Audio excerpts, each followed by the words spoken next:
নমস্কার, সবিতা.M.S. লাইফস্টাইল পরিবার থেকে সবাইকে স্বাগত। আজ নিয়ে আসলাম গাজরের কেক। তেল ডিম ছাড়া কিভাবে গাজরের কেক বানানো যায় সেটাই আজ আমি তোমাদের সাথে শেয়ার করব। আর দেখো কতটা স্পঞ্জি আর স্মুথ হয়েছে। চলো তাহলে দেখে নেওয়া যাক। এখানে আমি দুটো গাজর নিয়েছি। গাজরটাকে ভালো করে খোসাটা ছাড়িয়ে নেব।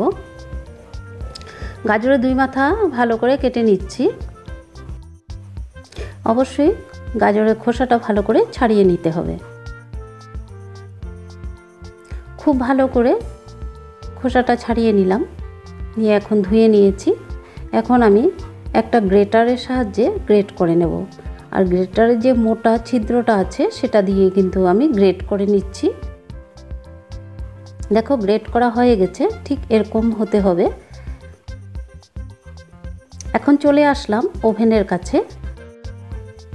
ওভেনের উপরে ফ্রাই প্যান বসিয়ে গ্রেট করা গাজর দিয়ে দিলাম আর দিয়ে দিচ্ছি 1 কাপ চিনি। চিনিগুলো গলে যাবে আর গাজরটাও বেশ মিষ্টি হয়ে যাবে। আর এইভাবে 2-3 মিনিট আমি গাজরকে সিদ্ধ করে নেব। আর চিনিটাও বেশ গলে গেছে।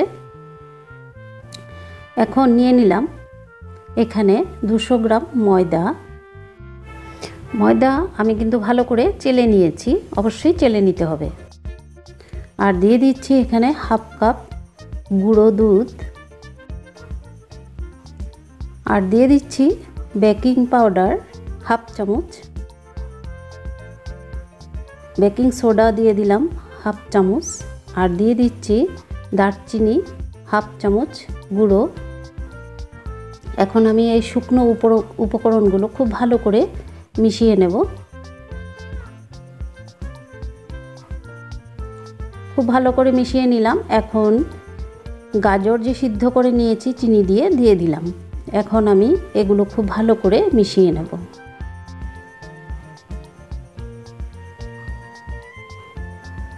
ভিডিওটি দেখে যদি ভালো লাগে অবশ্যই সাবস্ক্রাইব করে সঙ্গে থাকবে। সাবস্ক্রাইব করে রাখলে আমি যখন নতুন ভিডিও আপলোড দেব সঙ্গে সঙ্গে তোমাদের নোটিফিকেশনে পৌঁছে যাবে। আর দিয়ে দিচ্ছি লিকুইড দুধ।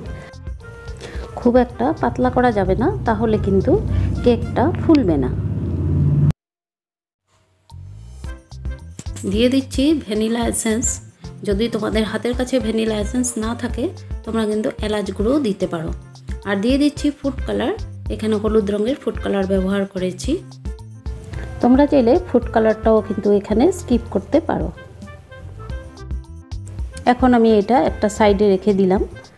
আর এখানে কেক টিনটা রেডি করে নিচ্ছি। দিয়ে দিলাম সাদা তেল। সাদা তেল দিয়ে আমি খুব ভালো করে ব্রাশ করে নিচ্ছি।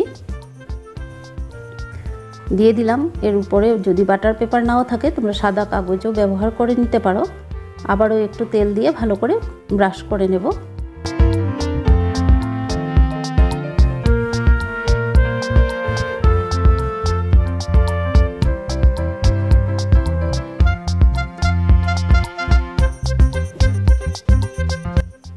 আর দিয়ে দিচ্ছি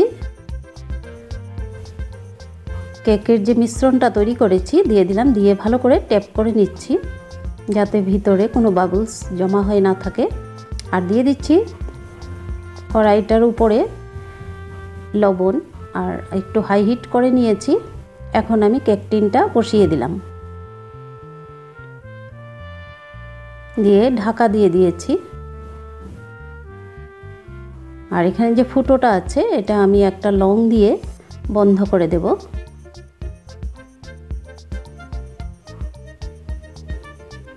এখন আমি 20 মিনিটের জন্য অপেক্ষা করব। কেকটা চারিদিকে অনেকটাই ফুলে উঠেছে। এখন আমি 20 মিনিট পর চেক করে নিচ্ছি। কেকের কিন্তু চারিদিকটা হয়ে যায়, মাঝে একটু কাঁচা থাকে। তা আবারও 5 মিনিটের জন্য ঢেকে দিলাম। আর গ্যাসের ফ্লেমটা আমি মিডিয়াম আঁচে রেখেছি।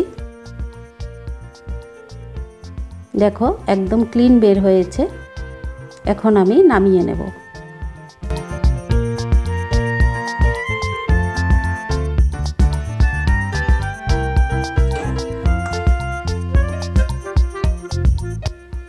দশ মিনিট আমি রেখে দিয়েছি, ঠান্ডা হয়েছে। চারিদিকটা একটা ছুরির সাহায্যে চারিদিকটা ছাড়িয়ে নিচ্ছি। এখন একটা প্লেট দিয়ে কেকটা বের করে নেব।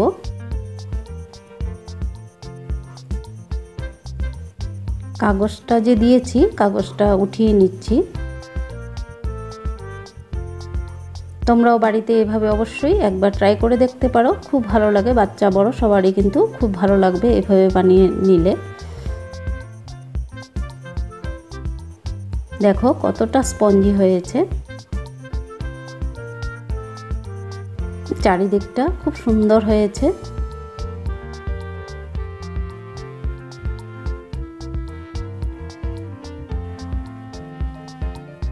এখন একটা ছুরির সাহায্যে কেটে নিচ্ছি।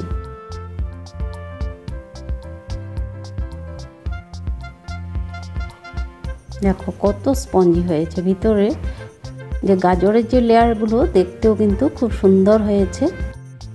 ভিডিওটি দেখে যদি ভালো লাগে অবশ্যই ছোট্ট করে একটা লাইক দেওয়ার অনুরোধ রইল। আজকের মতো রাখছি, আবার আসবো নতুন একটি ভিডিওর সঙ্গে। নমস্কার।